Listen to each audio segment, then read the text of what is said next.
Hello everyone. I hope everyone is well and can you hear now? No. Now? Okay. So great to be here, especially that it's the first personal conference since 1.5 years that I'm able to contribute. So this panel is about Angrynomics and the expression comes from the book of Professor Mark Blyth, who is joining us through video line. Hello, Professor.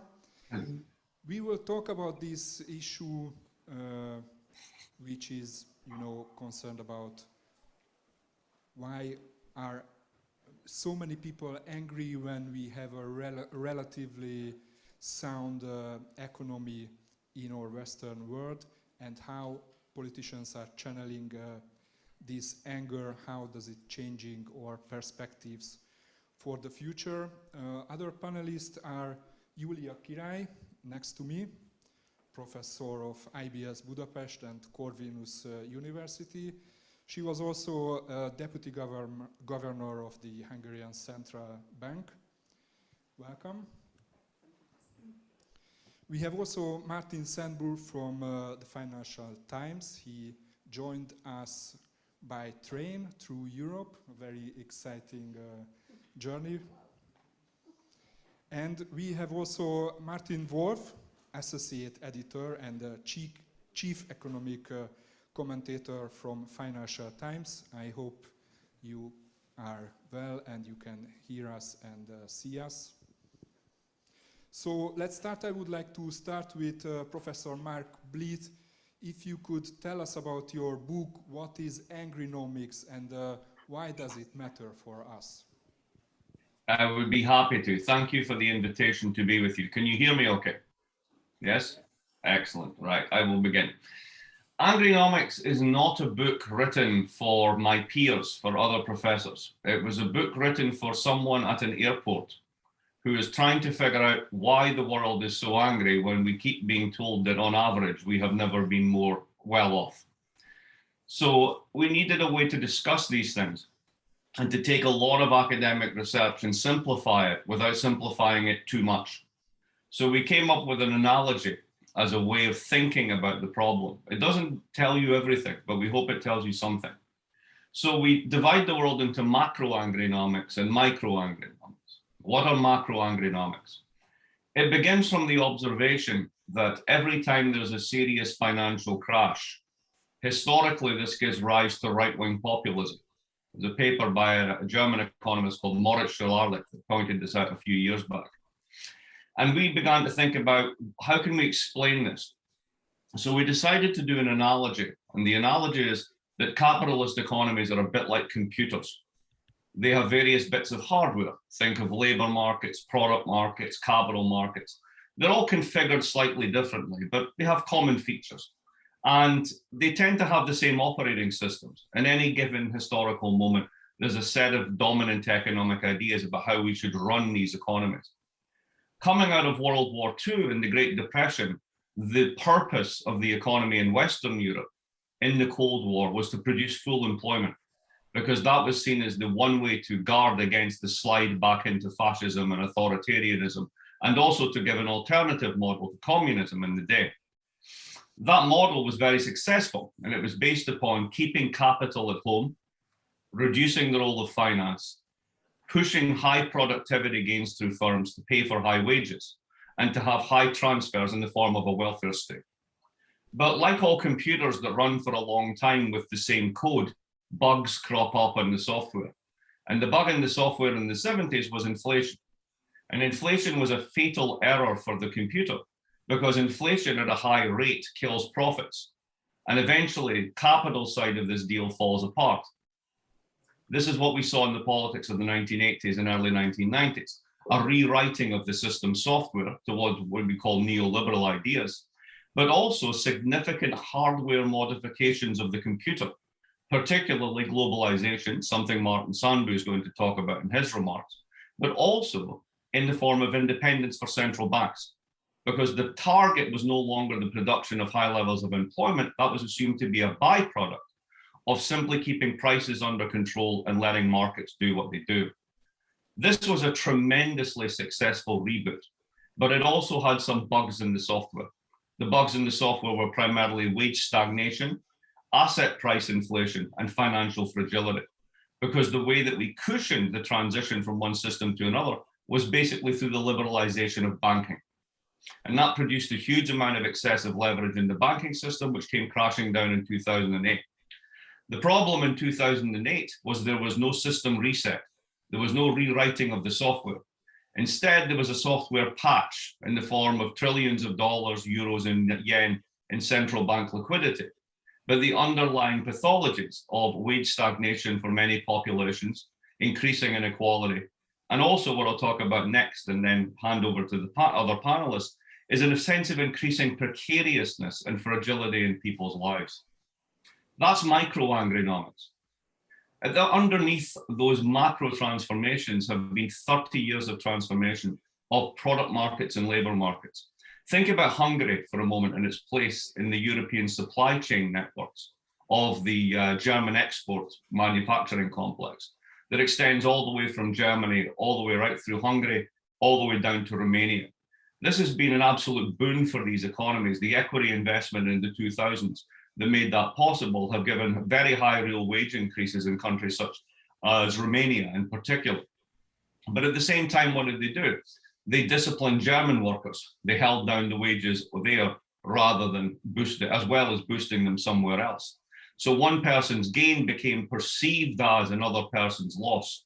And that was a way that it could instantly be weaponized by ambitious politicians.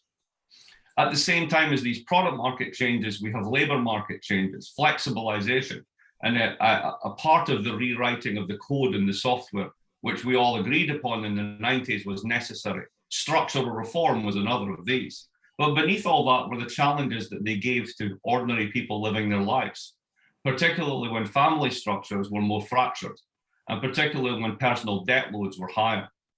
So at the same time, we have taken away the institutional mechanisms that cushioned people from the shocks that markets put upon their lives. We have insisted that they take more and more of the strain onto themselves. The combination of these two factors creates fragilities and creates stresses, which can be easily weaponized by ambitious politicians in an environment where the old identities of left and right have fallen away. In sum, that's how we think about Angrynomics. And we hope that if you engage with it, you will find it a useful way of thinking about it too. Thank you. Thank you very much, Professor. Indeed, in the second part of this panel, we will talk about how we could strengthen our democracies and the basis for the democracies through the economics. Before we go on, I would like to give the floor to Martin Wolf from Financial Times. What are your thoughts about Angrynomics and about the book, if you have read it? Well, first of all, it is a great pleasure to be with you. I think you've slightly overdosed on the Financial Times, but that was your decision. I'm sorry I couldn't be with you. I'm still being pretty cautious about international travel, being rather older than my distinguished colleague, Martin S., as we refer to him in our dealings with the FT. This is what I want to do. This is a bit selfish. I think Angrynomics is a wonderful book. I wish I'd written it, but I didn't. I think the analysis is very useful and helpful. I'm engaged in, and basically I finished the text and doing editorials on my own book.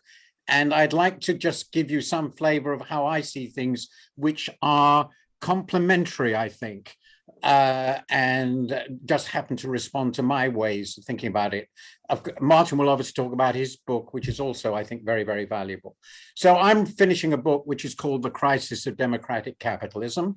I think you can all pretty well understand what that's about. I mean, the starting point has to be, and I'll start with my brutal conclusion, is I genuinely, and I mean genuinely, wonder whether the United States will be a functioning democracy by the end of this decade. And my own view is the odds are against.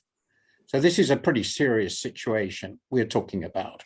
I don't think any other of the major states is in quite such trouble, but I can list some pretty serious troubles elsewhere.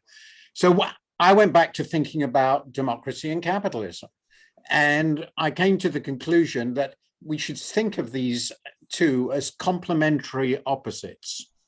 In other words, we have an operating system for our society, to use Marx's phrase, which involves a political system and an economic system, which are in some very deep way complementary. I don't think one can have one without the other. I don't have the time to go into that, but they are obviously deeply in tension on two fundamental dimensions. Democracy is local, national. Citizenship is local and national. And capitalism, if you allow it to be, pretty quickly becomes global. You have to work very hard to stop it. And the other is democracy rests on a profound egalitarian premise, and capitalism doesn't.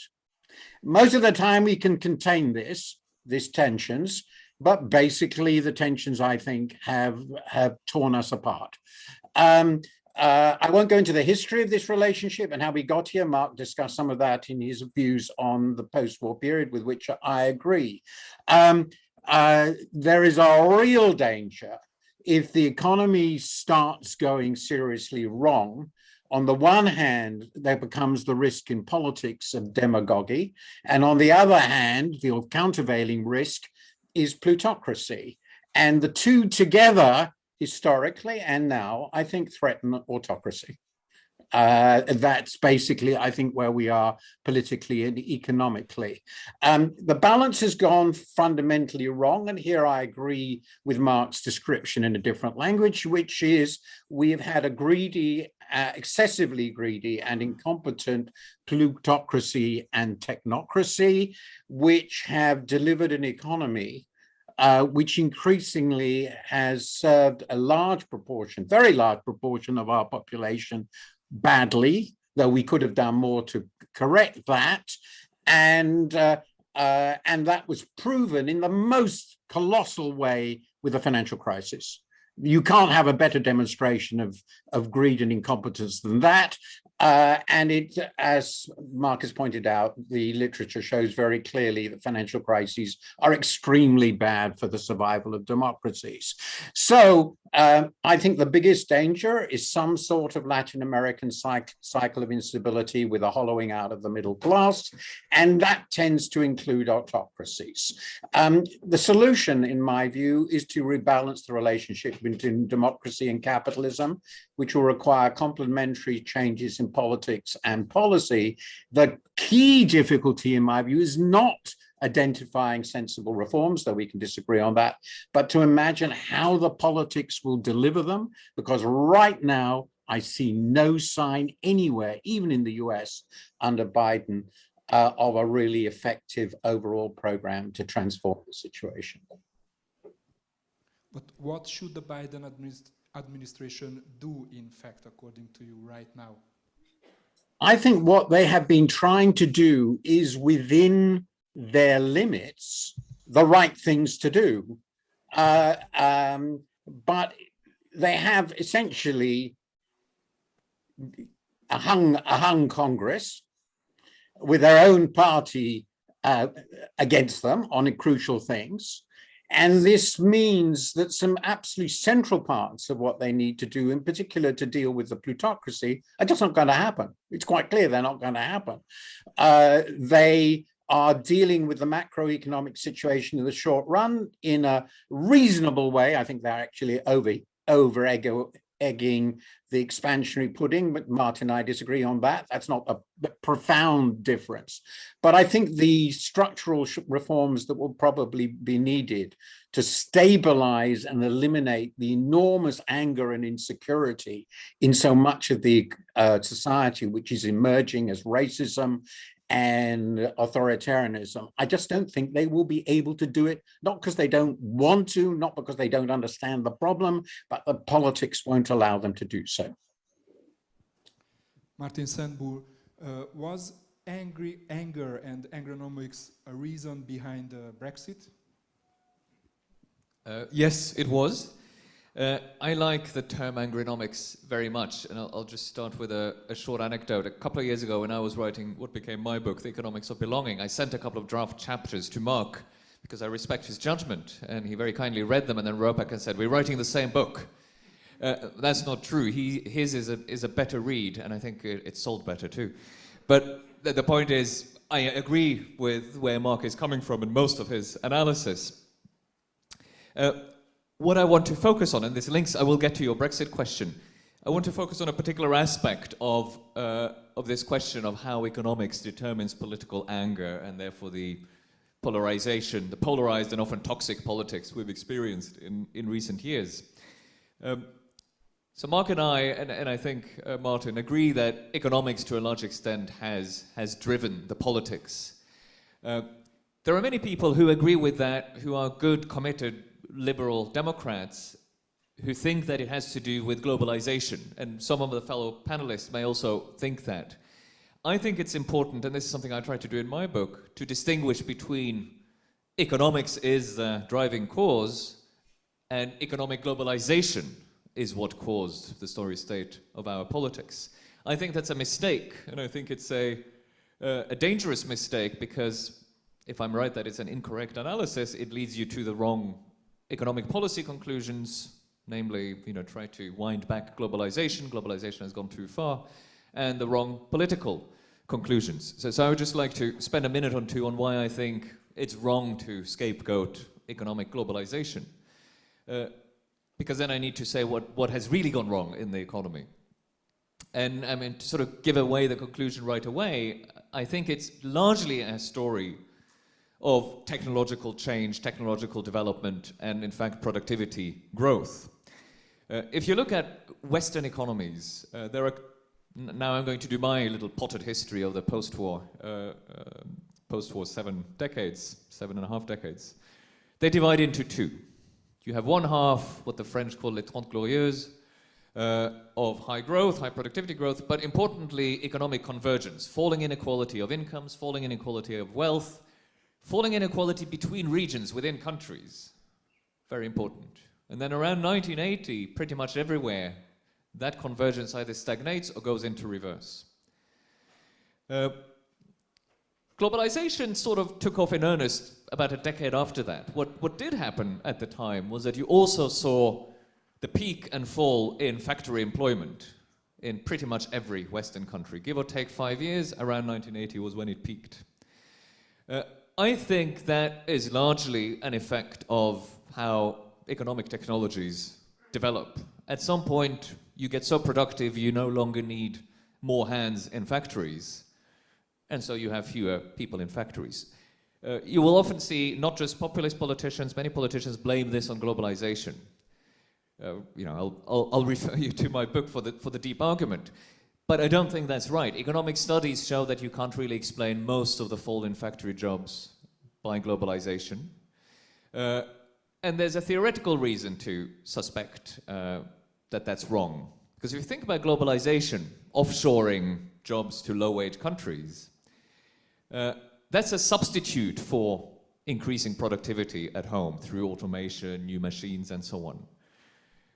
So being able to send low productivity jobs to low wage countries makes it less necessary to automate at home. If you'd had less globalization, I think you'd probably have had stronger incentives to keep up the pace of automation and squeezing more productivity out of each job than you've actually had.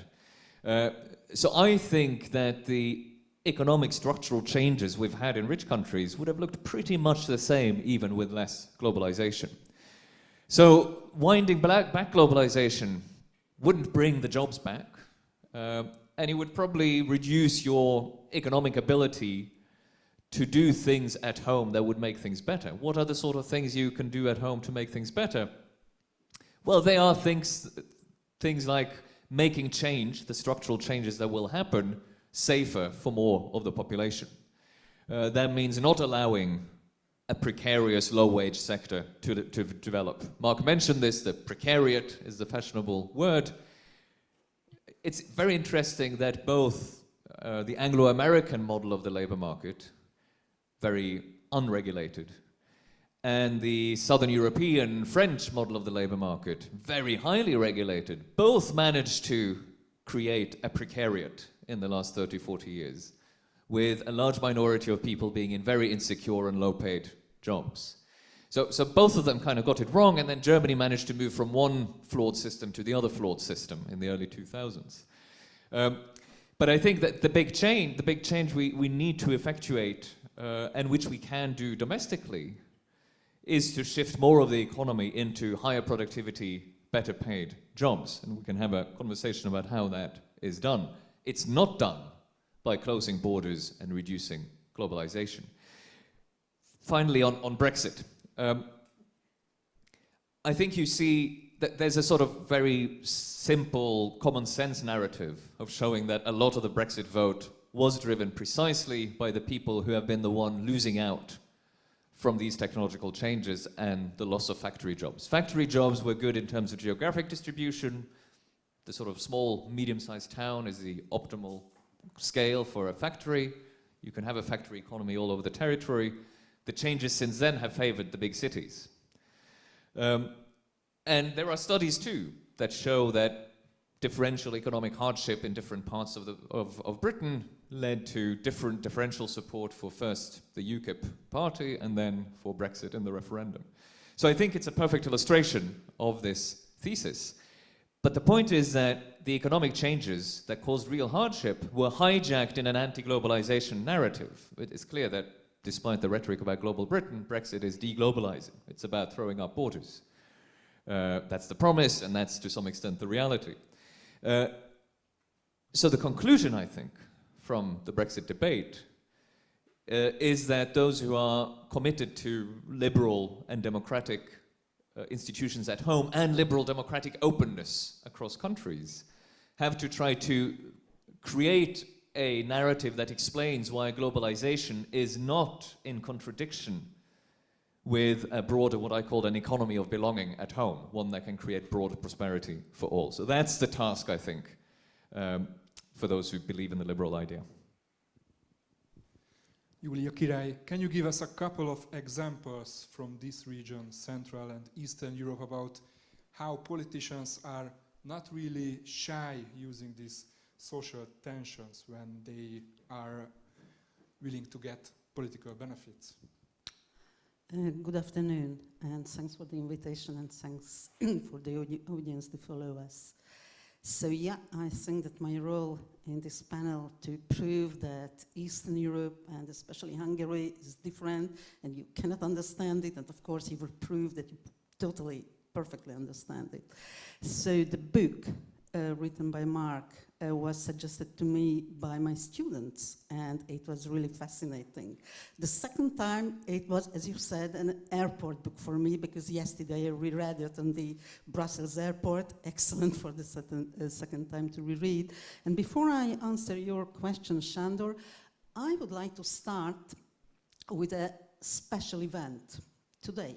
As you know, today is 17th of September.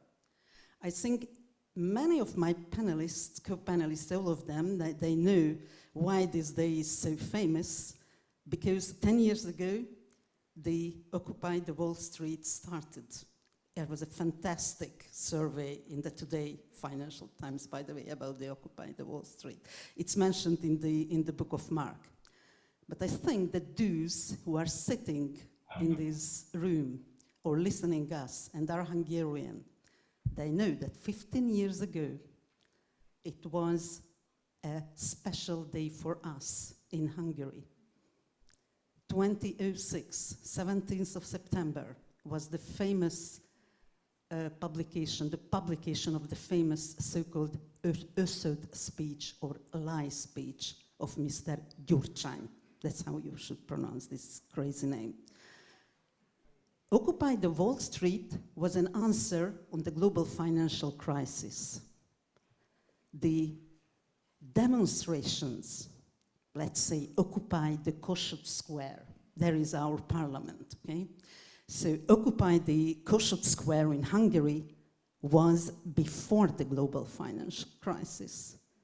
It was an answer on the austerity before the crisis. Not the first time in Hungary. Every 5 years, we have to stabilize our economy. It happened in 2006, the last time, not the last time, but in the 2000s, so they had to do so. And an answer on these austerity measures, the Occupy the Kossuth Square started, which ended in a political crisis, which ended with the emergence of the Orban regime in 2010, because after the Occupy the Kossuth Square movement, we had to face the global financial crisis. And the anger of the people who were on the Kossuth Square even deepened during the crisis when they faced, which was a social, the deepest social crisis in Hungary, the FX loan crisis, when most of the people lost their houses. And then they faced all those problems, what you describe so nicely in your book. And these two together, the austerity, the FX crisis, this led to the shift of the regime and the emergence of the Orban regime. It's always a question, not a good historical question. What happened if Gyurcsány would realize that he has to resign in 2007 or in 2008 after the lost elections? We don't know. But we know that some new regime emerged. And it's not because of plutocracy, not because of too much capitalism or too much democracy. We haven't had yet possibility to experience the real democracy. The capitalism has just started to evolve. So what is the real secret of urbanism? We are still seeking, and Mark, while he describes in an excellent way that in these countries, Poland and Hungary, the nationalist tribalism, that is the energy of tribes, are cynically exploited by politicians. And that's really the essence of the Orban regime. You cannot explain why. Why just Hungary? Why just Poland? We have a very good book published recently by András Körösényi. I think his plebiscite democratic authoritism is a partly good answer on the question that why. And how could our democratic environment be changed so quickly within few years? How could a very atypical plutocracy emerge in the very poor Hungarian society?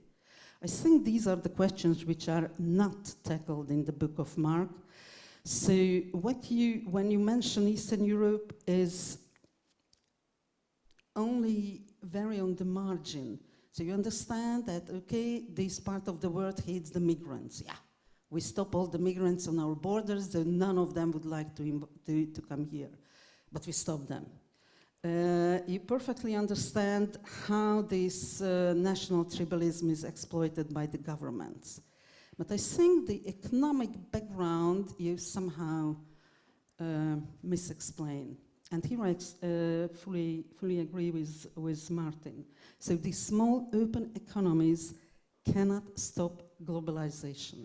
Globalization, it's our future. We should be able to use it, and to use it for our sake, and not for the sake of our special plutocracy. But what's going on in these countries, and it's not only Hungary, this is characteristic for most of these Eastern European countries, as described by Bálint Magyar and Bálint Medlovics in their book, The Post-Communist Anatomy of the Post-Communist Systems. Some words which are missing from the book of Martin, and I would like if you would react, all of you, on these: corruption, oligarch, and political family. That is our plutocracy, okay? It's not people from the financial world, but people from the political world, their political family who build an economic empire. The lack of transparency It's not a word about it in your book. And all the long-term problems which are not solved in this part of the world, pension, healthcare, education. I stop now here, and later on we can go further on. I have an additional question to you, because we know that there are huge inequalities and huge social tensions in Hungary, also in other countries in the region. How is it possible that these tensions are not directed towards the government, but let's say the government is able to channel them by saying, we won't be a colony of Brussels, so he is directing this anger to something else than his government. How do you explain this?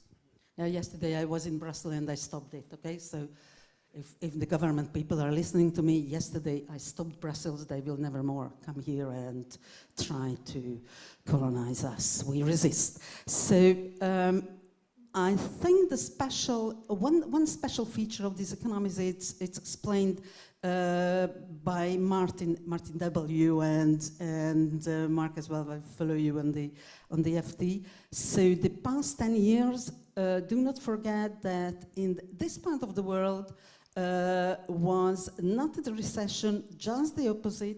You could use the EU funds, and using the EU funds and using the very supporting economic environment, it was an economic development.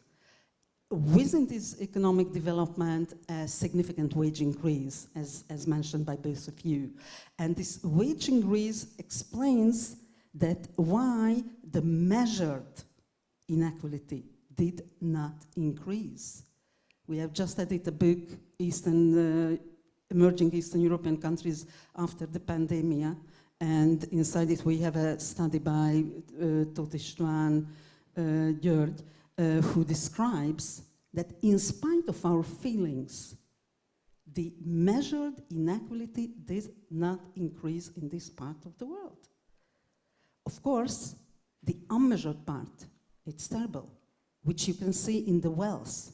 The economic empire which was built by the political family and their wealth is not well measured, simply. So you do not see the inequalities, but the people feel it. So that's why the government can always explain that you live better than 10 years ago, 15 years ago. Your wage is increasing, by the way. Inflation is increasing as well, and not only after the pandemic.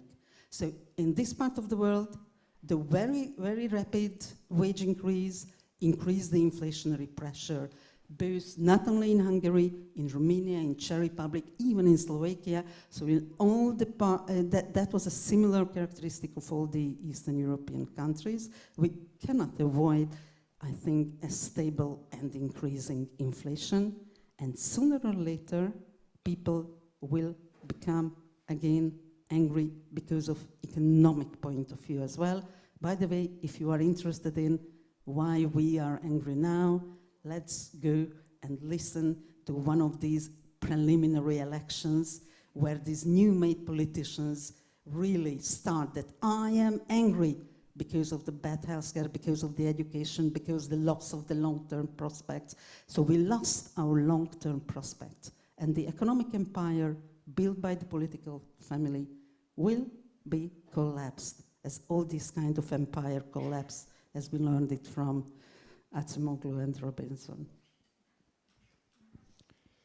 Mark Blyth, do you think that the Western world, the USA and the European Union, learned the lesson of the financial crisis this time during the corona crisis, because they were really desperate to avoid facing angry masses, angry electors? Well, I would like to think that what happened was everyone read my other book, Austerity, The History of a Dangerous Idea, and learned from it. But if you had said to me that a conservative government in the United Kingdom under Boris Johnson after Brexit would basically do what Martin had been arguing for forever, which is unconditional cash transfers to households because of a major macroeconomic shock, and the ability to increase debt by around 20% of GDP, all counted, I would have given you very long odds that that would never, ever happen. And yet it has. Now, is it because of a giant revolution in how they think about things? I very much doubt it. I think it's a confluence of certain factors. Number one is structurally low interest rates. When you have $17 trillion out there in government bond from AA sovereigns and AAA sovereigns that are yielding negative, it's very easy to add to your debt pile and worry about it later on. The second thing I think that enabled this was the fact that there has been no inflation meaningfully, except asset inflation, which is what Júlia was talking about, how it feeds from wages into asset prices in Eastern Europe. We see this particularly with housing prices. But in terms of measured inflation, a rise in the level of all prices, that simply hasn't been there. So people like Sunak, the British Chancellor, who's an ex-Goldman alum, clearly understand these dynamics and understand what can be done in an emergency. Whether or not that means there has been a sea change in how they would go forward, that question remains very much open, and I remain somewhat skeptical.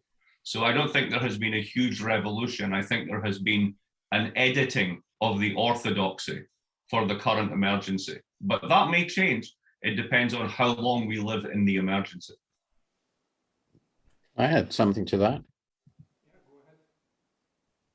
Go ahead. Yeah, I'm sure Martin. I think this is a very interesting and important point. I think it's pretty clear it hasn't led to a sea change. If you follow very closely the debates in the UK, at least, I won't go into the US at the moment, we are moving back very rapidly to orthodoxy. And I expect the next budget to show this. Furthermore, and I think more important again, if you look at the UK case, I think the US is again not that different, but not to the quite same degree. There is a well-known feature of the British political system, which you can go back over 200 years, that in a war that the state spends on an absolutely unimaginable scale. One of my favorite statistics is at the end of the Napoleonic War, British government public debt was 250% of GDP. And I think the general consensus, I mean, not the general, almost 100% consensus was that COVID was a war. And we responded to it as a war. Therefore, it doesn't represent a fundamental transformation of the view of how policy should be conducted in normal times. And that is what I think we are reverting to. Yeah, go ahead. Yeah, could I follow up and offer a different judgment? Because I think there has been a change in thinking in important places. So I do want to talk a bit about the US, where it seems to me that the people running US economic policy at the moment, the team around Joe Biden, very much do think differently from what used to be the conventional orthodoxy. I mean, they're not sort of out there radicals, but they are much more willing to run what they call a high pressure economy, much more relaxed, as Martin alluded to, about large deficit spending to get back to and maybe even above potential. And it's worth noting that the US looks set to not just catch up with pre-pandemic levels, it's already done that, not just catch up with pre-pandemic growth trends, but exceed it, do better than one thought was possible looking forward from 2019.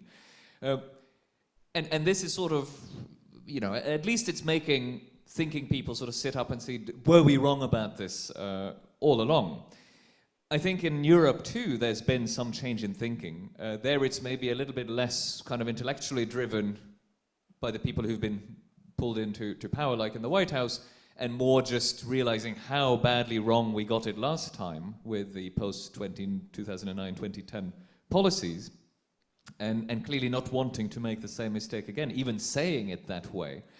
So there are politicians and technocrats who've been around throughout and will not say explicitly, we got it wrong, but they will imply it, and they may even say it in private.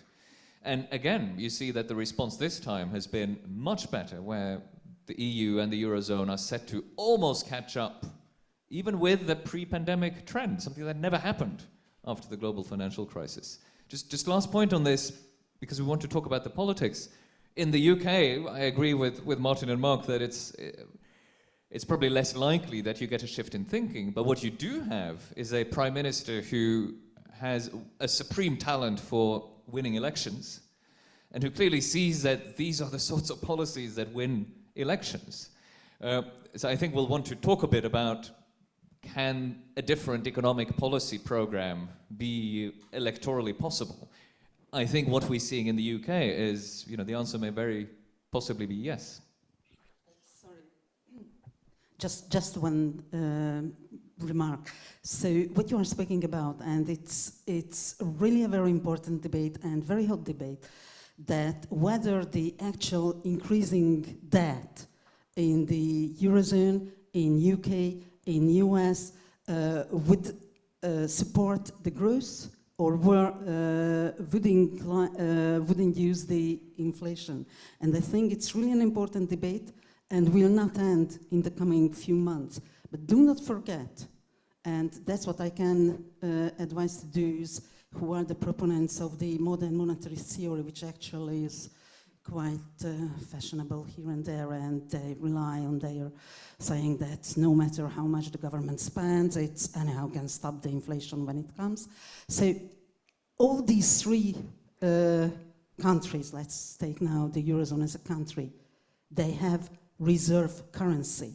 When we are discussing debates, when we are discussing that how much the government and the country is indebted, you are discussing it from the point of view of a country which has reserve currency, and it's very easy then to do.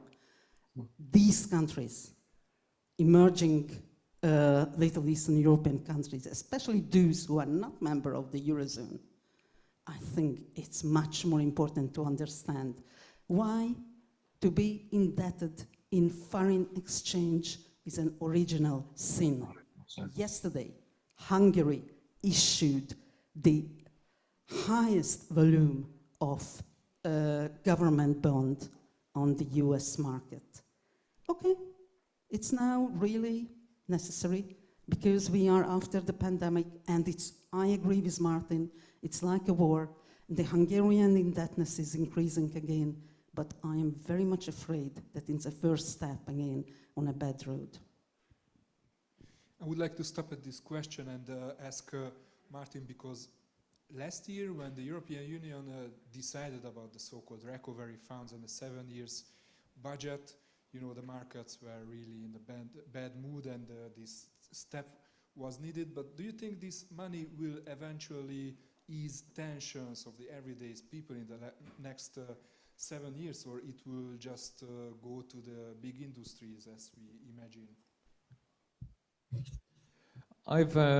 It's this Martin, no? Or was it for my colleague Martin W? It's always a confusion at at work. Look, let me say two things. Until you finish your sentence, I thought you were going to ask, is it going to reduce tensions between Eurozone countries around fiscal issues and transfers and so on? So I may want to say something about that too.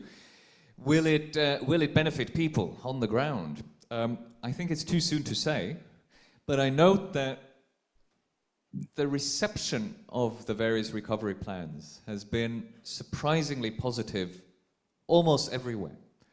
The net contributor countries are kind of positively surprised by what comes out of Italy and Spain.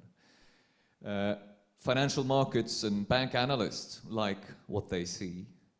It's by design, it's meant to fulfill the priorities of the EU, the green transition, the digital transition, and by all accounts, at least on paper, the plans are to spend money. The plan is to spend money on precisely that. Now, you can spend money on the right things, but badly. So a lot of this will come down to the capacity of the administration on the ground.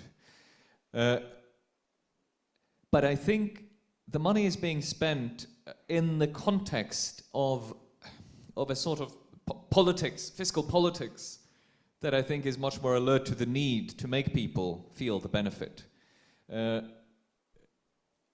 One part of this is the reasonably broad consensus on having to make the green transition, but also the consciousness that that has to be done in a way that's seen to be fair for the worst off. I mean, this is really on every politician's mind, how to do this.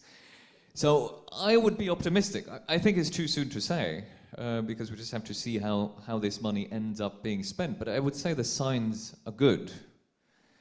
And I will just add in one sentence that I think it's also a good thing that it seems to be engendering some rebuilding of trust between Eurozone countries, the North and the South, between countries and the Commission.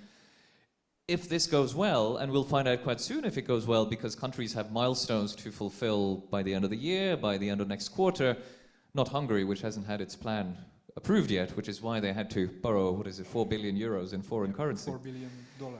Dollars. But for most countries, we will see very soon if it works. But the signs are much better than I and pretty much most people who observe EU fiscal politics would have expected. So this could be basically an example how to include people who were, left behind by the globalization, how to include them in the future when we change our economies, isn't it? Look, I think it could, but it may do so in a more roundabout way. It's because if these things are seen to work at the micro level, the discussions at the macro level will be easier. There's going to be a big debate on the fiscal rules, how fast, this was mentioned before, how fast do we return, hopefully not to sort of 2010 style austerity, but to what passes for fiscal responsibility.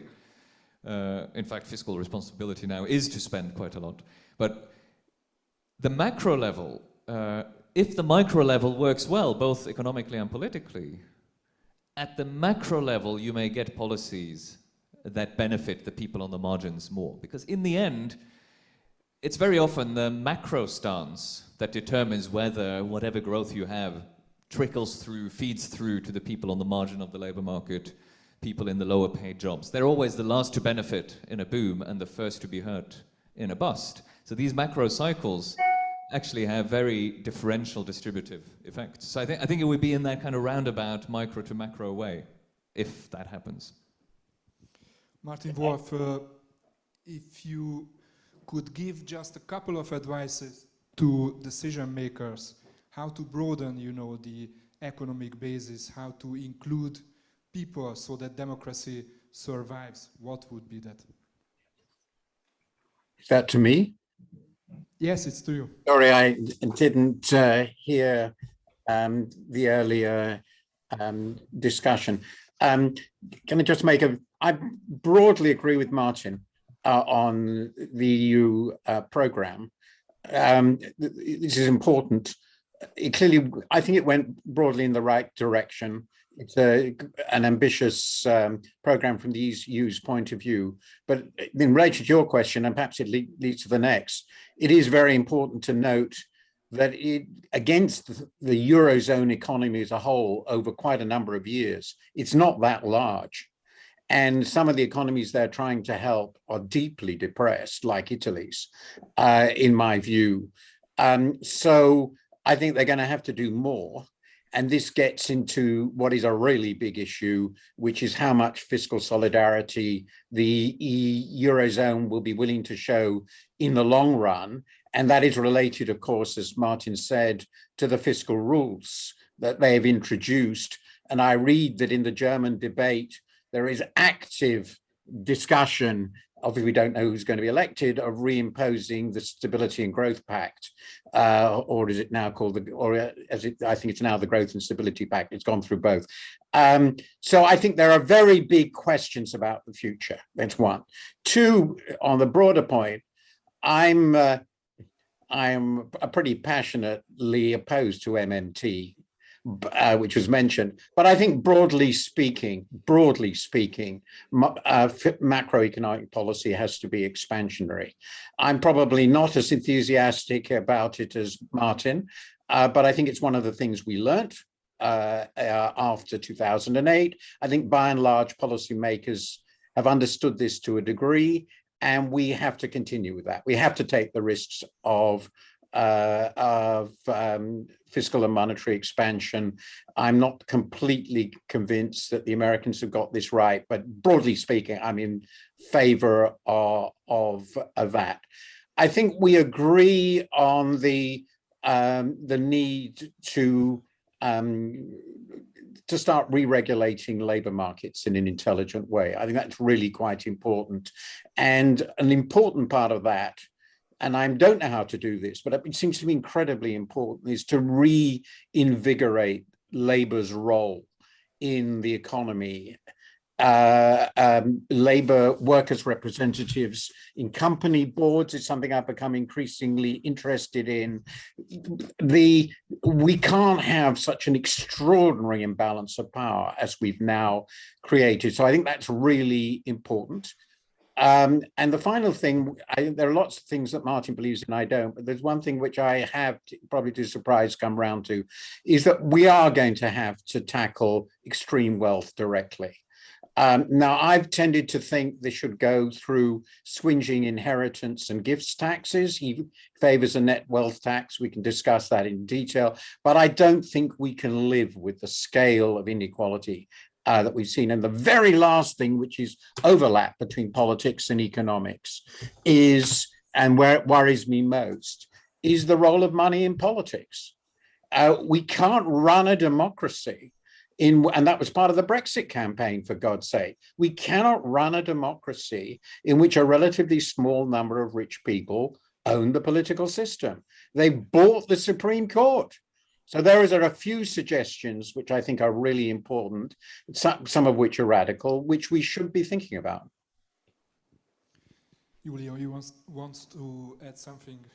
Yeah, because I think it was very important that Martin said about the development and the way of using government money and these programs. So let's take a personal example. During the summer, I live in a fantastic island, which is in the middle of the Danube. If you can imagine an island in the middle of a river, but it's a fantastic island. There are no big changes, Mark, by the way. So big changes in the world, in this island, it looks like 40 years ago.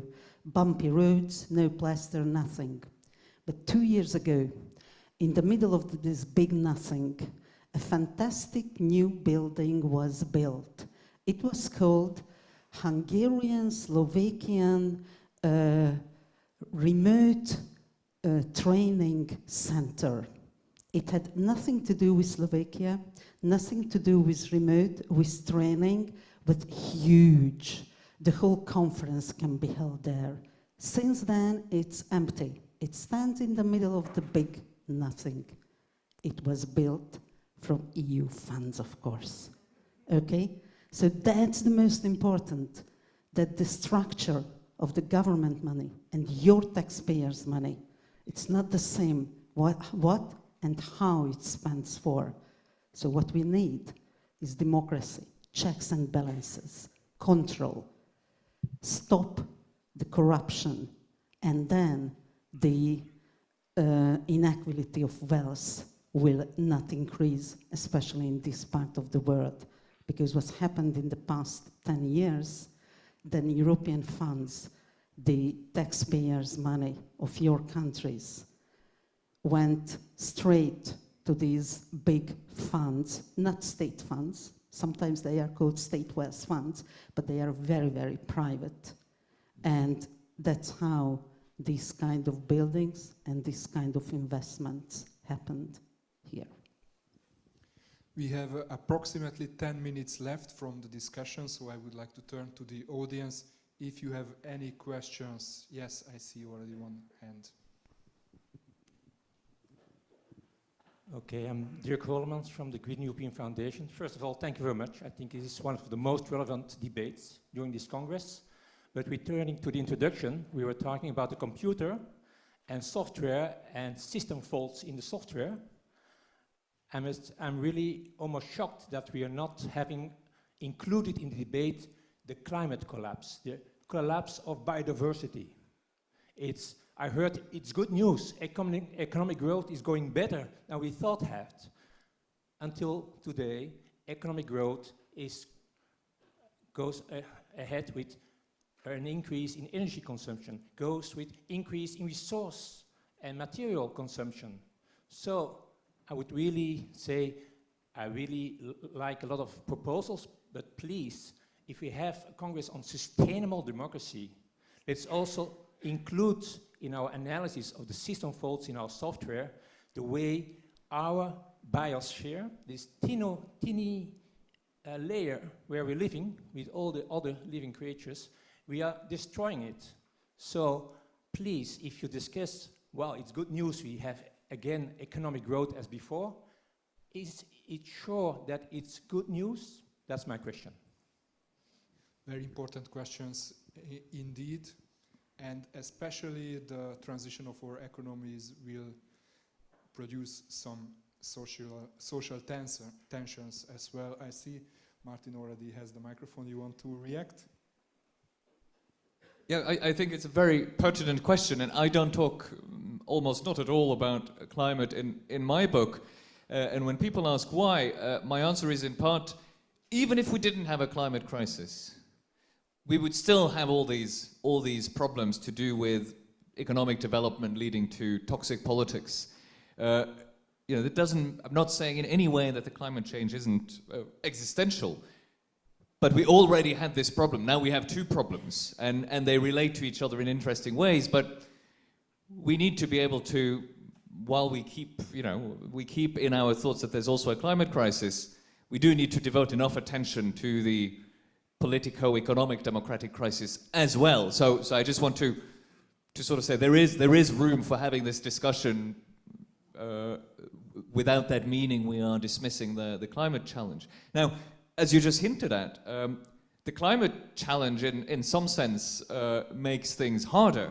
And I want to mention one way in which it makes it harder, which is it's another deep phenomenon that is going to change our economic structure. It will have to. And that means that we're going to face the same challenges as we did with the shift away from the factory economy in the 1980s, which I contend is at the root of the politics that have becoming worse over the last 40 years. So we're facing a new structural change, same thing with digitization, by the way. And I think the political problems we can already see are quite similar. So, rather than saying that these climate, we need to think about climate and not about these other things, I'm not suggesting you said that, I think we can learn from the discussion we've already had about what we need to keep in mind as we tackle the climate crisis. And I think we're doing that reasonably well, actually. I think politicians are aware that you needed to have a just transition, as the saying goes. And we know that because if we don't have a structural change that works for pretty much everyone, then we should expect the same results as with the last structural transformation that didn't benefit everyone, which is, Trump, Orban, populism, whatever, the anti-democratic forces that we're talking about. So I'd like to, I don't want us to be sort of discouraged and saying we have to pick one existential crisis or the other. These things are related in complex ways that we really need to understand well. But on the whole, I think the fact that we are faced to do a new structural transformation gives us a chance to get it right this time. It's not easy. I feel I didn't answer your previous question entirely well, but one thing I could say about these plans, for example, green infrastructure isn't in itself necessarily going to benefit everyone. Who knows? But that is the challenge, right? We need to think about having faster trains or electric vehicle charging points or broadband connections. We need to have those to shift our economy in a green and digital direction. Then we need to do whatever it takes to make sure that everyone in those economies can actually sort of belong to, I use the word belonging, plug into that new economy. So we need to build a new economy and we need to bring everyone into it. Tall order, but we can't aim for anything less. Martin Wolf, you're raising your hand. Yeah, I think this is really incredibly important. Basically, I didn't discuss it because that would have taken us the whole hour, and we've only started. But I've written about this in my book. It was a pretty obvious question. What will we need to do to economic output worldwide to solve the climate change, essentially through global austerity, through not producing the way we are? Well, the broad answer, we can discuss the detail, is we'd have to undo the last 200 years. I mean, that's pretty obvious because what we've created was a fossil fuel-based economy. So if we'll just focus, everything else is the same. We just decide, well, we've got to degrowth, as one book talks about. It's pretty obvious this is not going to work. So essentially, well, not going to work politically, socially, or any other way, and it will be a moral catastrophe. So we basically got to go through the most rapid and profound technological transformation humanity has ever done. And that is the only way to do this. And to do that, we have to be probably about 10 times as radical as we're now thinking of being. That is, I think, pretty clear. And I think it's a very good question whether we will be so. But I would strongly advise those who feel passionately about this to focus on this latter approach, because I think it's the only way we're going to get there. In other words, massively increase the radicalism with which we approach the climate change challenge, but don't try to get there by telling everybody in the world, actually, the entire living standard we created in the last 150 years, it's gone. It's not possible.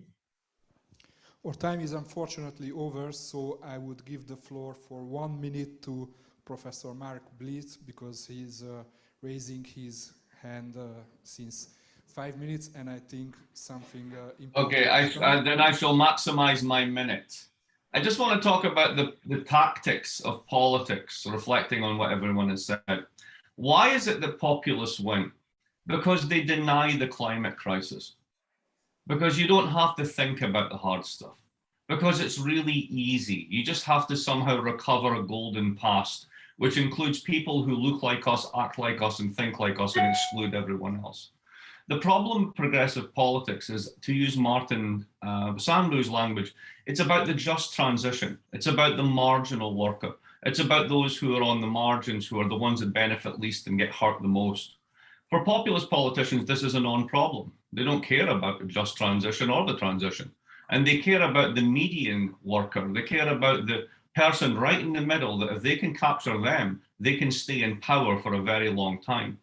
And I think that there is a lesson there for progressive politics, that ultimately, if we concentrate so much on the margins and notions of justice, we will fail to capture the people that we need to get where we need to in terms of a just transition.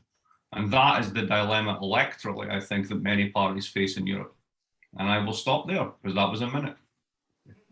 Thank you very much for the conclusions. Thank you for the audience and for our panelists also. It was really interesting to listen to your arguments. Thank you.